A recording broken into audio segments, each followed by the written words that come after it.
नमस्कार, स्वागत है आप सभी का केबीसी न्यूज में। मैं हूं आपके साथ शिवानी। चुनावी विश्लेषण कार्यक्रम के तहत हम एक बार फिर आपके सामने हाजिर हैं। 11 नवंबर को कटिहार जिले की 7 विधानसभा सीटों पर मतदान होना है। ऐसे में आप सभी से अपील है कि अपने अपने घरों से निकले और मतदान जरूर करें। आज हम लोग कदवा विधानसभा का चुनावी विश्लेषण करेंगे। पिछले चुनाव में कदवा विधानसभा में कितने वोटर थे, कितनी पोलिंग हुई और इस बार क्या संभावना है। हमारे साथ मौजूद है केबीसी महानिदेशक ललित अग्रवाल। सर, स्वागत है आपका। नमस्कार शिवानी। नमस्कार दर्शकों, गुड मॉर्निंग। बस वोट का समय आ गया है, 2 दिन बाद परसों आपको वोटिंग करनी है, मतदान जरूर कीजिएगा। हाँ शिवानी। सर बताइए, इस पिछले चुनाव में यहाँ कितने वोटर थे और कितनी पोलिंग हुई थी। शिवानी, यही आज विषय सबसे ज़्यादा चर्चा का विषय है। तो हम लोग कल हमने आपको 3 विधानसभा का दिखाया था, कटिहार का भी दिखाया था, बरारी का भी दिखाया, मनिहारी का भी दिखाया। तो आज चौथी विधानसभा सीट का विश्लेषण करते हैं हम लोग। कदवा में क्या है कि पहले देखते हैं 2010, 15, 20 में कितने वोटर थे और अभी कितने वोटर हैं। हम लोग देखते हैं तो कदवा में 2010 में 2 लाख वोटर थे, 2 लाख 8 का लगभग 800 वोटर थे। फिर 2,42,000 वोटर हुए 2015 में, और 2020 में 2,61,000 हुआ। यानी लगभग 15% का मतदाता का रेशियो ग्रोथ था। यानी जनसंख्या बढ़ी तो उसी हिसाब से मतदाता बढ़े, 15% का ग्रोथ रेट रहा। लेकिन 2025 में क्या हुआ, इस बार आया SIR, स्पेशल इंसेंटिव रिवीजन, चक्कर लग गया। 15% ग्रोथ रेट के हिसाब से मांगे तो इस बार प्रोजेक्टेड वोटर होने चाहिए था 3 लाख, लेकिन इस बार है कितना, 2,80,000, 2,80,000। यानी 20,000 वोट SIR की भेंट चढ़ गए, कट गए, या जो मर गया ट्रांसफर हो गया, वॉटेवर जो भी रीजन रहा हो। लेकिन इस बार वोट 2,80,000 है। तो 2,80,000 वोट पे हम लोग कैलकुलेट करेंगे कि पहले कितना जीता, कितने अंतर से जीता, कौन जीता, और इस बार कितने जीत की संभावना है। सर, इस बार SIR का असर है तो इस बार प्रोजेक्टेड पोलिंग कितनी हो सकती है। शिवानी, कदवा में अगर बात करें तो SIR का फर्क तो आपने सही कहा, SIR का फर्क तो है ही। लेकिन प्रोजेक्टेड पोलिंग हम लोग पहले पिछले चुनाव को देखते हैं, पिछले 3 टेन्योर में जाते हैं। 2010 में 59.78%, करीब 60% पोलिंग हुई थी। और 2015 में बात करें तो 64% पोलिंग हुई थी। 2020 की बात करें तो 64.5% पोलिंग हुई थी। तो इस बार लोग एक्टिव ज़्यादा है, तो हमको लगता है कि एटलीस्ट कदवा में कम से कम 65% पोलिंग जरूर होगी। अगर 65% पोलिंग की बात करें तो इस बार वोटर है 2,80,000, तो कम से कम वोट 1,82,000 प्लस वोटिंग होगी।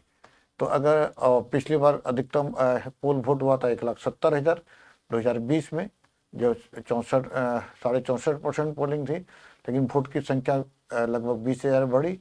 तो अगर हम 65% का रेशियो निकालें तो ये 1,82,000 प्लस वोटिंग होने की संभावना है।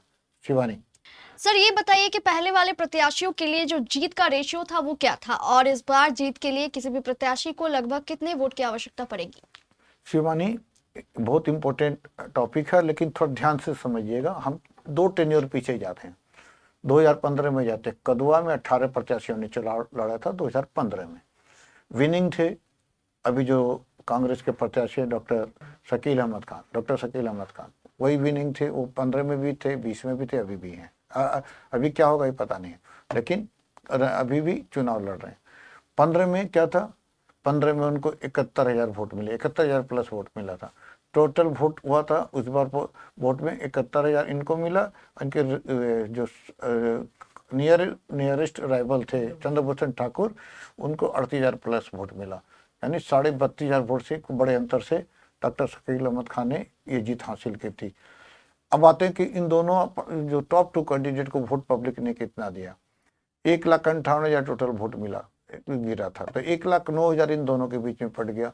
तो देखे तो लगभग 70% वोट इन दोनों के बीच में बढ़ गया, 70% वोट इन दोनों के बीच में बढ़ गया। लेकिन बाकी 30% वोट बाकी 16 कैंडिडेट के बीच में बढ़ गया। अब आते हैं 2020 में। 2020 में डॉक्टर शकील अहमद की लोकप्रियता घट गई, 71,000 वोट की जगह 56,000 वोट ही मात्र मिले। चंद्रभूषण ठाकुर को जो 2015 में मिला था 38,000, उनकी लोकप्रियता बढ़ी, उनको 50,000 वोट मिले, 50,000 प्लस वोट। जीत का अंतर जो पिछली बार 32,500 का था, इस बार 5,500 वोट का रह गया। यानी इस बार डॉक्टर शकील अहमद खान ने मात्र 5,500 वोट से जीत हासिल की थी। बहुत कॉन्टेस्ट रहा था। इस बार 17 कैंडिडेट मैदान में थे। अगर इन दोनों का इस बार रेशियो निकालते हैं कि टॉप 2 कैंडिडेट को पब्लिक कितना वोट दिया, तो टॉप 2 कैंडिडेट में 1,07,000 वोट गए। जबकि पोलिंग कितना हुई थी इस बार 1,68,000। 2020 में 1,68,000 की पोलिंग हुई थी। दोनों को मिले 1,07,000। परसेंटेज निकालेंगे तो 63% इन दोनों को वोट मिले। 37% वोट अदर 15 कैंडिडेट को चले गए।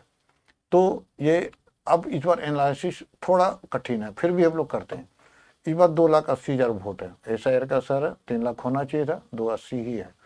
वोटिंग परसेंट उम्मीद है कि ज़्यादा होगा, फिर भी हम लोग 65% मान के चलते हैं कि 65% अगर पोलिंग होती है, क्योंकि वोट की संख्या घटती है तो परसेंटेज बढ़ जाता है। ये सीधी मैथमेटिक्स है। तो फिर भी हम लोग 65% का एस्टिमेटेड प्रोजेक्टेड शिवानी लेके चलते हैं।